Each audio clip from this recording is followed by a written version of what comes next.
Director of the Pan American Health Organization, Dr. Carissa Etienne, during a live press conference recently urged countries like Guyana to take measures that would protect frontline healthcare workers.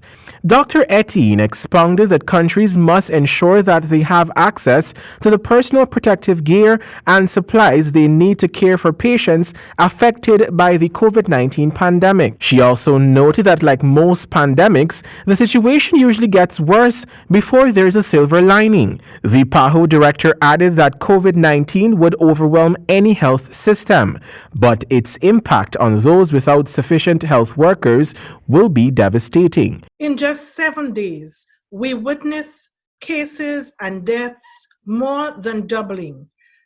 The pandemic is accelerating rapidly, and I urge governments to prepare and respond at the same speed.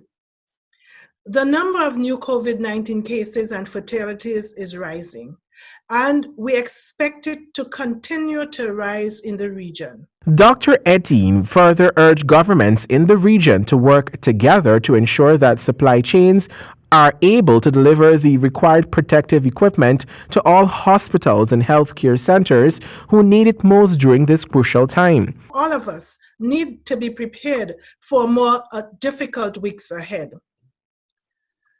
As more and more people become sick, the brave men and women who care for them are put at greater risk.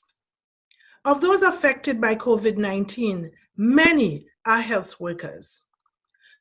When a health worker gets sick, it takes a toll on them and their families. And it also impacts the ability of our health services to cope and respond under pressure. The director added that countries in the region must also follow Paho guidelines and recommendations, including social distancing measures, to lessen the burden on health systems. I have been moved by the spontaneous demonstrations of support for health workers at the front line of the COVID-19 pandemic.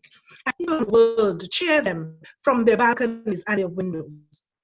This is the kind of solidarity I'm always talking about, and we're going to need more of it in the days. Javone Vickerie, HGP Nightly News.